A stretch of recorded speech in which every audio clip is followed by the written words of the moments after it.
20% বাড়ি ভাড়া, শিক্ষক কর্মচারী সবার জন্য 1500 টাকা মেডিকেল ভাতা। আমাদের 20% না দিয়ে সরকারের কোনো উপায় নাই।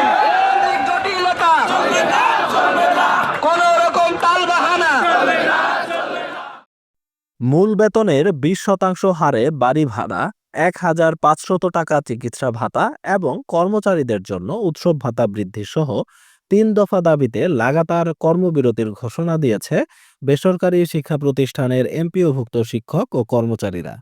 দাবি আদায়ের আন্দোলনের অংশ হিসেবে তারা রাজধানীর কেন্দ্রীয় শহীদ মিনারে অবস্থান কর্মসূচি শুরু করেছেন। 13 অক্টোবর সোমবার সকাল থেকে সেখানে শিক্ষকদের উপস্থিতি ক্রমেই বাড়তে থাকে। সরেজমিনে দেখা গেছে এমপিওভুক্ত শিক্ষা জাতীয়করণ প্রত্যাশী জোটের সদস্য সচিব অধ্যক্ষ দেলোয়ার হোসেন আজিজি সহ অনেক শিক্ষক রবিবার থেকে শহীদ মিনারে অবস্থান করছেন। তারা পলিথিন ও পাটি বিছিয়ে দিনরাত কাটাচ্ছেন। পাশেই জোটের ব্যানার ও পোস্টার ঝুলছে। অবস্থানরত শিক্ষকরা নিয়মিত স্লোগান দিচ্ছেন, আমাদের ন্যায্য দাবি মেনে নাও, 20% বাড়ি ভাড়া চাই, প্রজ্ঞাপন ছাড়া শ্রেণী নয় ইত্যাদি। অধ্যক্ষ আজিজি বলেন, আমরা এখানে বিনা কারণে বসে নেই।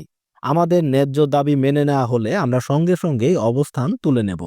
কিন্তু সরকার এখনো কোনো সিদ্ধান্ত জানায়নি। গতকাল আমাদের উপর হামলা করা হয়েছে, তবু আমরা পিছু হটিনি।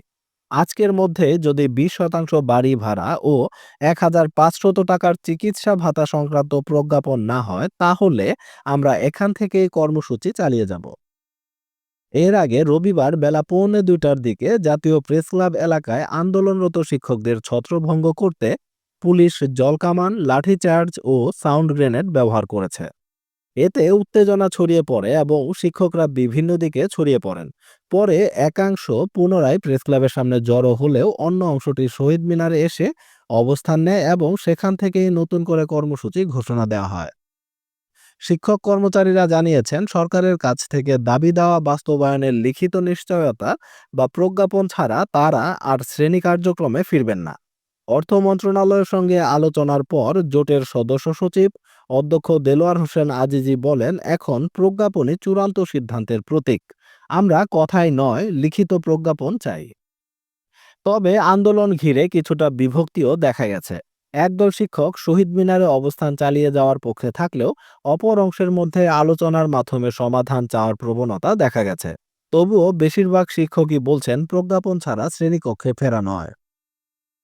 শিক্ষকরা তাদের দাবি পূরণের জন্য রাস্তায় রাত কাটাচ্ছে, কিন্তু এখনো প্রধান উপদেষ্টার পক্ষ থেকে কোনো কিছুই শুনতে পাওয়া যায়নি। এই বিষয়টিকে আপনারা কিভাবে দেখছেন?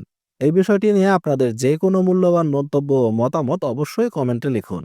দেখা হবে নতুন কোনো ভিডিওতে নতুন কোনো গুরুত্বপূর্ণ আপডেট নিউজ নিয়ে। ততক্ষণ পর্যন্ত ভালো থাকুন। আল্লাহ হাফেজ।